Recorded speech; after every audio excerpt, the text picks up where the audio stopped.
किसी ने दक्षिणा ऐसी नहीं दी, इतना बढ़िया दक्षिणा मिला। बोले क्या हुआ? अरे जब बाद में दिया नहीं जाता है, क्या बोलते हो उसको, सीधा पिसान। बोले वो कहाँ है? बोले सीधा पिसान की तो बात है ना करो, इतना भयंकर ये सीधा पिसान लग गया है पूरे कपड़ों में, पूरे शरीर में, कि ये कई दिन तक ये धुलने में नहीं जाएगा।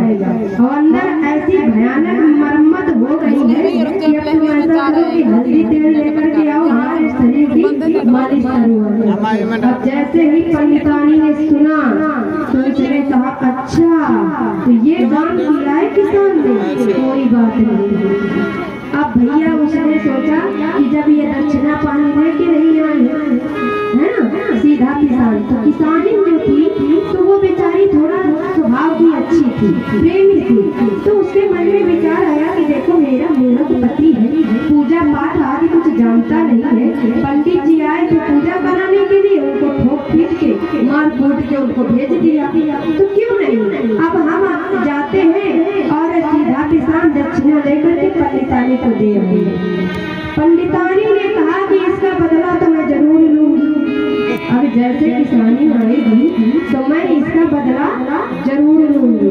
कहते हैं महाराज इधर जब किसानी लेके थाली चलती है, पंडितानी अपने दरवाजे में खड़ी मिलती है, बोली आओ बहना, बस तुम्हारा ही इंतजार था।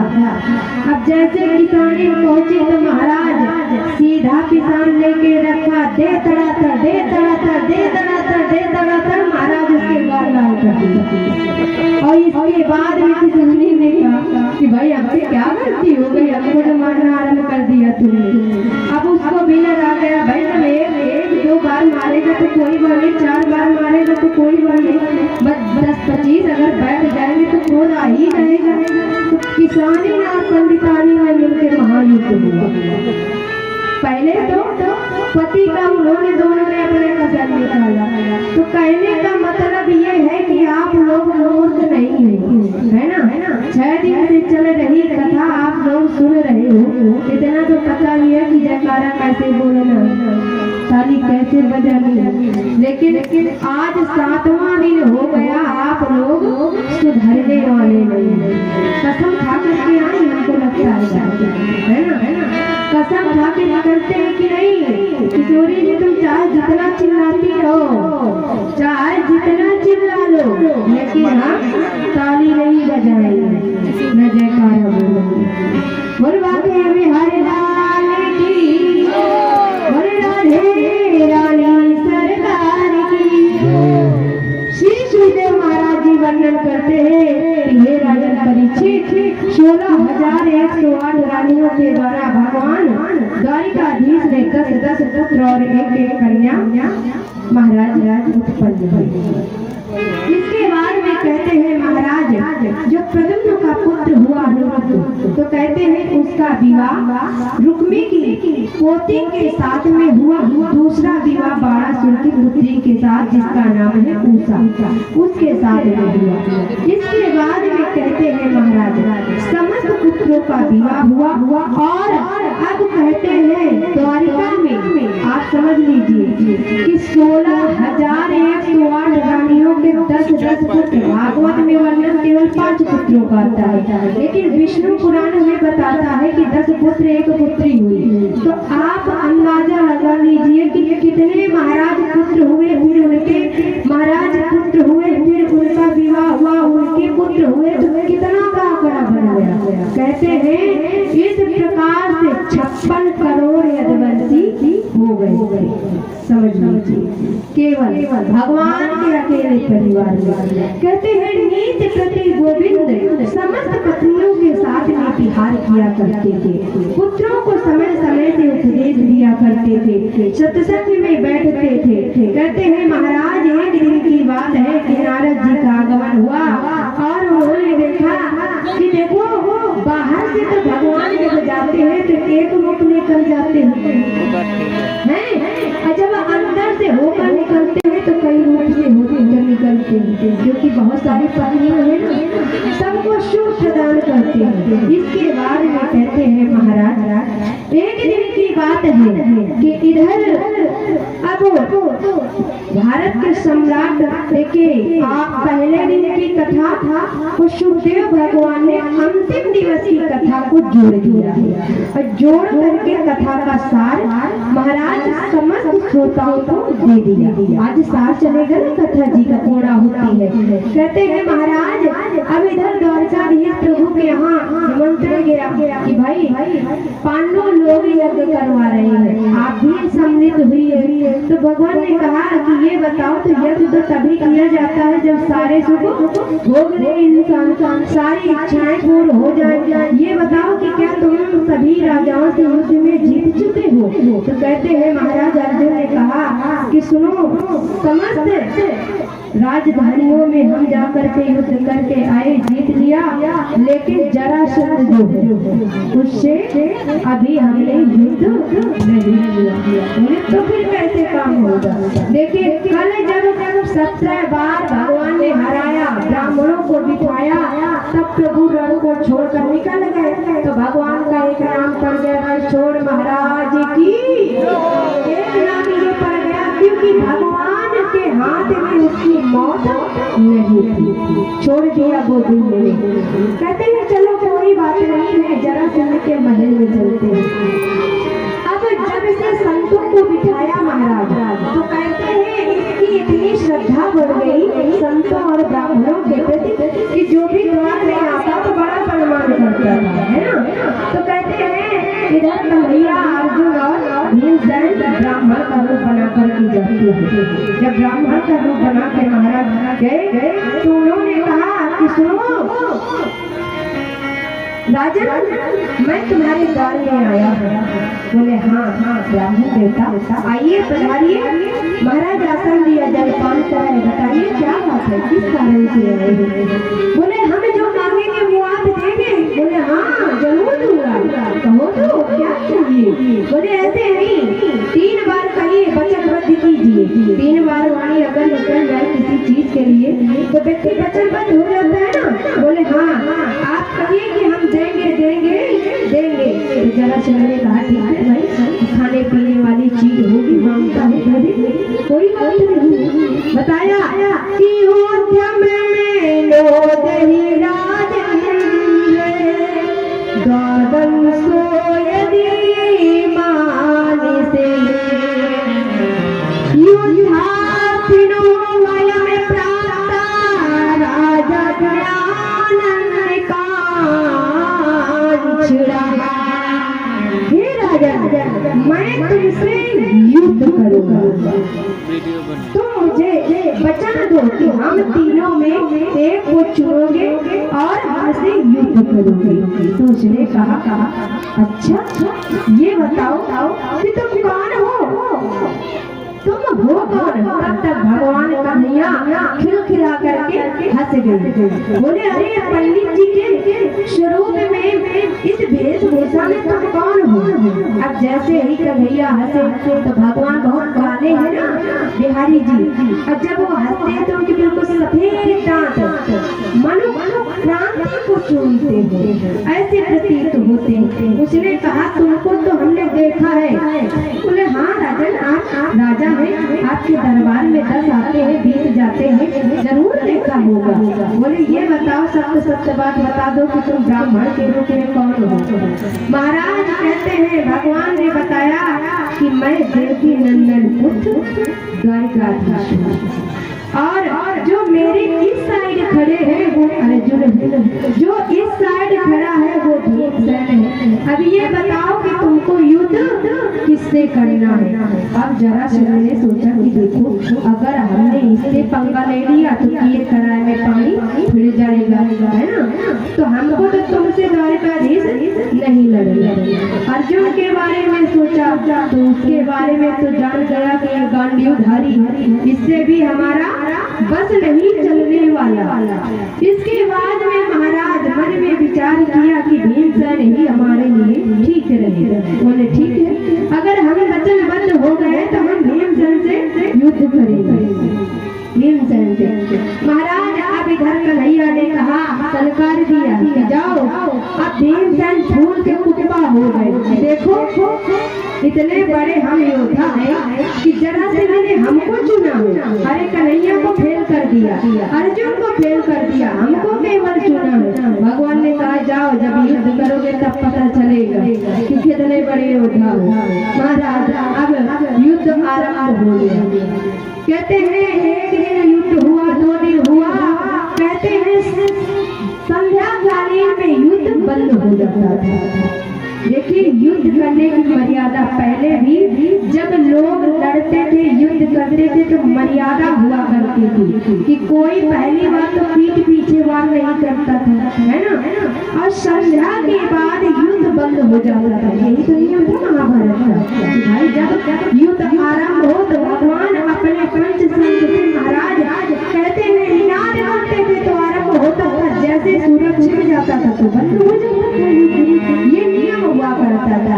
पहले के लोग हर बार अपने नियमानुसार मर्यादा से करते थे, लेकिन आज के लोगों में बड़ी विडंबना है कि महाराज पीठ पीछे वार करते हैं, पीठ पीछे गालियां देते हैं, पीठ पीछे बुराइयां करते हैं। ऐसे लोगों का कभी कल्याण नहीं होता है। महाराज कहते हैं 2 दिन हो गए, अब भीमसेन ने कहा केशव हमारी तो नस हो गई। तो भगवान ने कहा तुम तो बड़े भूल के कुप्पा हो गए थे कि महाराज इन दोनों को छोड़कर हमको चुना है, अब जाओ लड़ो जाकर। कहते हैं जब युद्ध 3वां दिन हुआ, आरंभ हो गया सज्जनों, तो भगवान ने इनका को उठाया, उषा को उठाया और कहते हैं बीच से चीरा और फेंक दिया।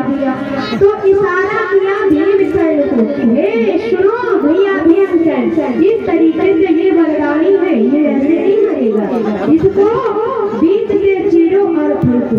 कहते हैं इशारा किया, उनके समझ में नहीं आया। इसके बाद में फिर से युद्ध शुरू हुआ, फिर लड़ना आरंभ हो गया। अब भीमसेन परेशान हो गए महाराज, लड़ते लड़ते पसीना पसीना पसीना पसीना हो गया। बोले गोविंद भगवान की। कहते हैं महाराज उस प्रकार से जब पसीना पसीना हो गए तो भगवान की तरफ देखा भीमसेन और इशारे से पूछा गोविंद अब मैं युद्ध नहीं कर सकता। भगवान ने फिर से तीरता को उठाया और दाएं बाएं करके ऐसे बताया कि ऐसे आप फेंकिए नहीं, बार बार वो जुड़ जाता था। कहते हैं महाराज इस प्रकार से भीमसेन ने जब दाएं बाएं कर करके उसके शरीर को फेंका, कहते हैं इस प्रकार से जरासंध का भीमसेन के द्वारा वध हुआ। वृंदावन बिहारी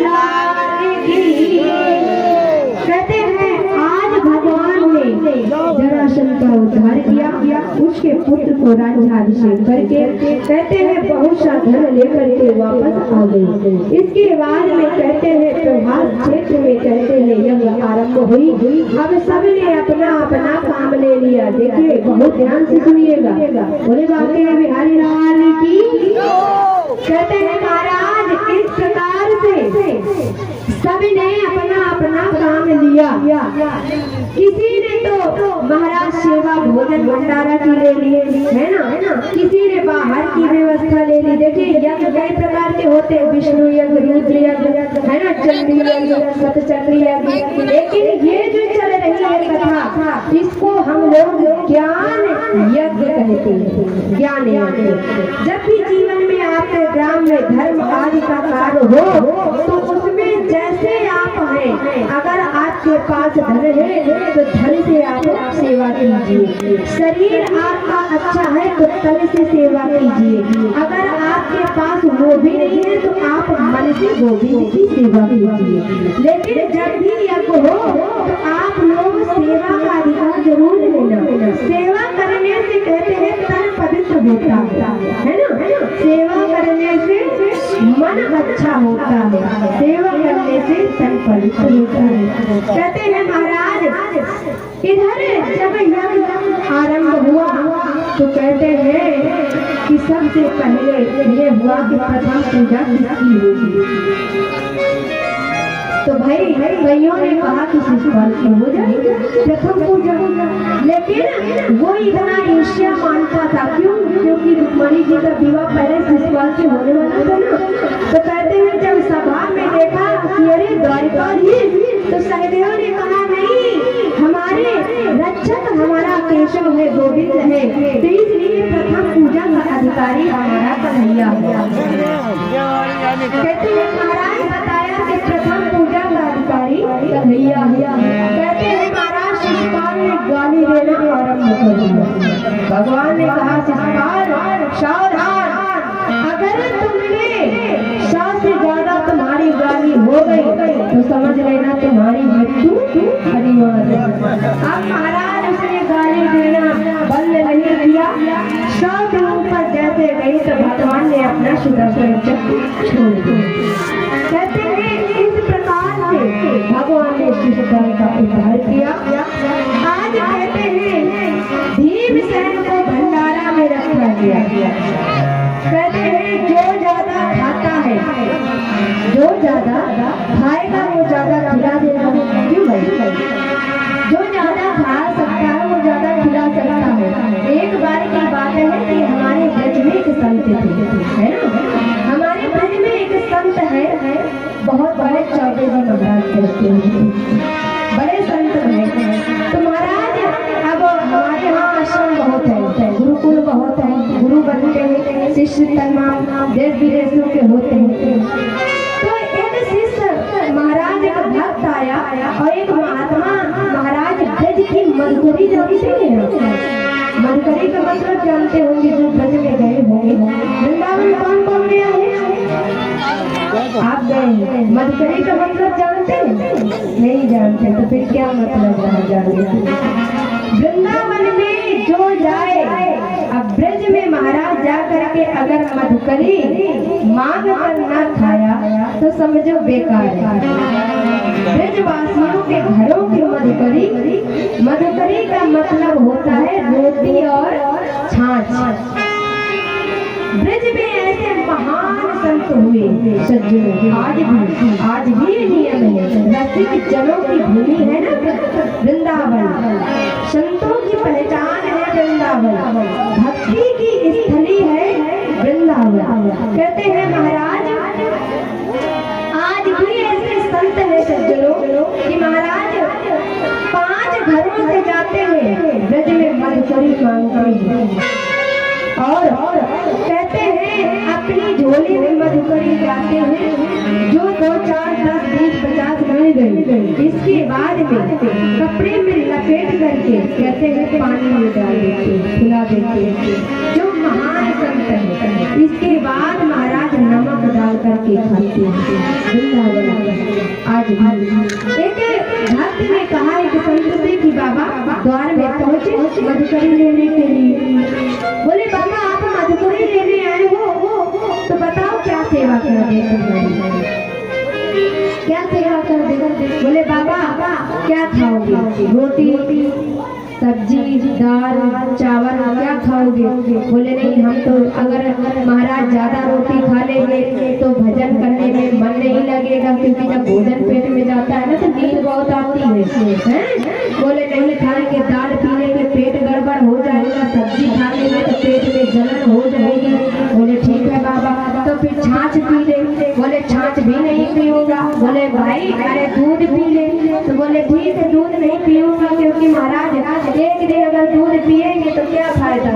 आत्मा आदमी हम लोग त्याग करते हैं। बोले बाबा तो फिर रबड़ी खा ले। बोले नहीं लाला हम तो रबड़ी भी नहीं खाएंगे। बोले बाबा ये मतलब छेना रसगुल्ला रबड़ी मलाई जो कहो वो खिला दे। बोले बेटा ये सब बच्चा मेरे लिए बेकार है। तो महाराज कहते हैं उसने कहा तो फिर अगर ये सब नहीं खाएगा तो बाबा फिर तू खाएगा क्या खाएगा? तू सीधे मैं तुझे सीधे जहर खिला दूं क्या? जहर खा ले, फिर जब कुछ नहीं खा रहा है तो जहर खा ले। कहते हैं महाराज इस प्रकार से वार्तालाप होती रही। कहने का मतलब ये है कि जो ज्यादा अच्छा खा सकता है वो दूसरे को खिला दे, अच्छा खिला सकता है। अब मानो महाराज हम 4 रोटी खाएंगे। अब हमारे सामने 20 रोटी खाने वाला आ जाए तो हमें हमारे सोचते हैं कि बताओ इसको 20 रोटी खाओगी, 20 रोटी अब बेमसम तो 4-5 किलो तो खा ही जाते होंगे। महाराज कहते हैं भोजन भंडारा में बिठाया गया पांचाली महाराज। पंजाब आज के युग में पांचाल देश को ही हम पंजाब कहते हैं। तो हमारी जो द्रौपदी जी है ना, तो वो पंजाब की रहने वाली है। अब पंजाब का रहना खाना बहुत अच्छा है। हम लोग जब वहाँ कथा करने जाते हैं 7 दिन तो वहाँ अनेक प्रकार के भोजन बनते हैं, बड़ा स्वादिष्ट। और वहाँ के लोगों की आकृति भी बहुत अच्छी है, बड़े लंबे चौड़े सुंदर सुघर तगड़े होते हैं। बताया कि देखो जो पांचाली वहाँ की है पंजाब की, अच्छा बनाती है, अच्छा खिलाती है, इसको रसोई का मालिक बनाया गया। इसके बाद में कहते हैं सबने अपना अपना काम ले लिया, यज्ञ आरंभ हो गया। भगवान ने कहा कि सुनो अर्जुन, हम भी आए हैं, हमको भी कोई कार्य दो। कहते हैं कि भगवान ने कहा कि हे अर्जुन, मैं तो वो काम करूंगा, जितने भी यज्ञ में अतिथि आएंगे ना तो मैं उनके चरणों को धोऊंगा, उनके चरणों को धोऊंगा, और इसके बाद जो हमें सही लगेगा वो करूंगा। कहते हैं भगवान जितने भी अतिथि आते तो उनके चरणों को गोविंद धुलते जल से, और इसके बाद अपनी पीतांबरी से उनके चरणों को पोंछते। आइए महाराज पधारिए। अब यहाँ हम आप लोगों को विचारने वाली बात है कि देखो भगवान होकर के नर के रूप में आए, सामर्थवान गोविंद परमात्मा प्रभु जो संसार को बनाता है, दुनिया उनके चरणों में दंडवत करते हैं। महाराज आज वही गोविंद अतिथियों के चरणों को धोता है, पीतांबरी से पोंछता है।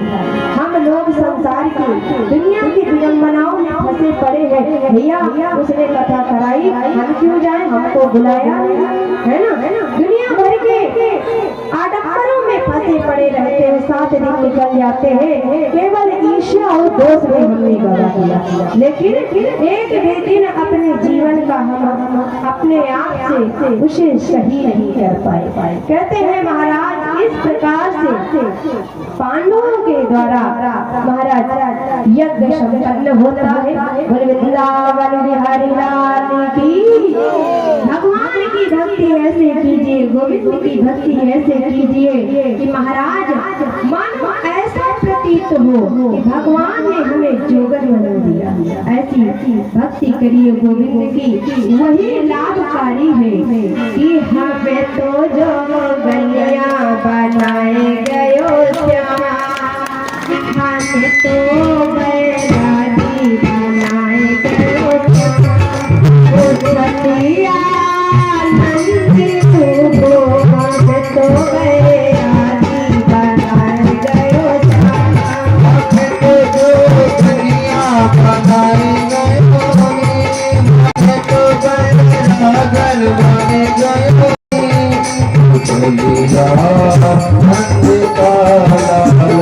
देवानी को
बसेरा